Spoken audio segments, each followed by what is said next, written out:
Hello everyone, a very warm welcome to you. Now we are approaching towards the end of our course.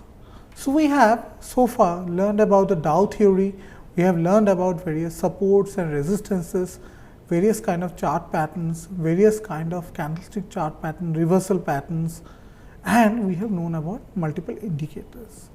So with all this knowledge, we have to go into the market and have our trade setup.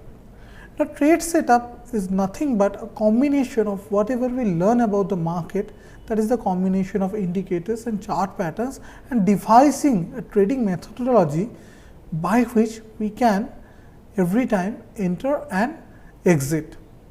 Now, a trading methodology can be successful in particular set of market, and if the market condition change, the trading methodology that we were using may become irrelevant.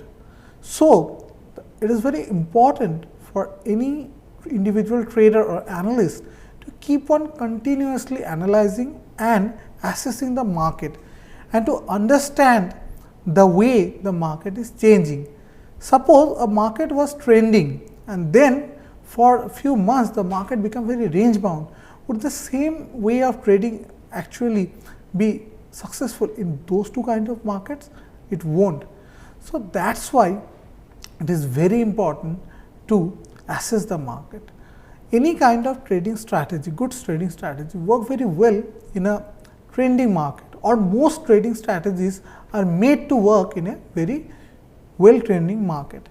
But the traders or analysts or strategists feel a lot of problem when the market is range bound, because when in a range bound market, it does not have any set patterns by which it actually fluctuates, and that is why it is always also very important to know the news flows, the overall scenario in the market, the overall sentiment in the market, to understand that if the present scenario is right for a momentum driven trend, up or downtrend, or people are less interested or there is indecision, so there would be much more range bound activity.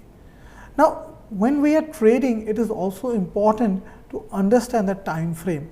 Suppose a market is overall range bound, like a Nifty suppose in a period is overall range bound, it is an index.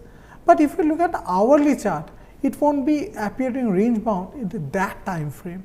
So, it would be trending in a wide range and it would be trending during those small movements of few days. So, in hourly time frame, the movements will not be that much range bound. So, it is important to understand which time frame to actually trade, and then also the overall scenario of the market in different time frames. If we see, there are three different or distinct way in which the strategies are divided in general.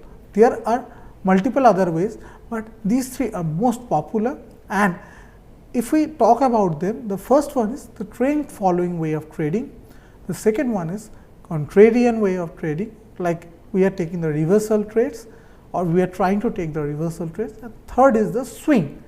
Swing is the most popular because swing actually gives you to enter in a already existing trade with a small stop loss. But each and every way of trading has its own way of taking advantage of the market situation at their own disadvantages also. So, when we are talking about the market, we will discuss about these three way of trading, and we will discuss two sample strategy in each categories. Now, the sample strategies that we discuss are valid for certain kind of market scenarios.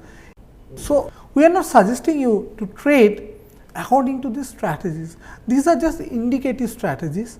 You have to assess them, understand them, and try to devise your own way of building strategies. And after all this, we will also discuss how one can trade a normally range bound market. So, we will discuss a little bit about that also, but again this is a sample strategy We are not advising you to go into the market and trade according to the strategy. This is again for your understanding, so that you can build upon your understanding and you can build your own strategy.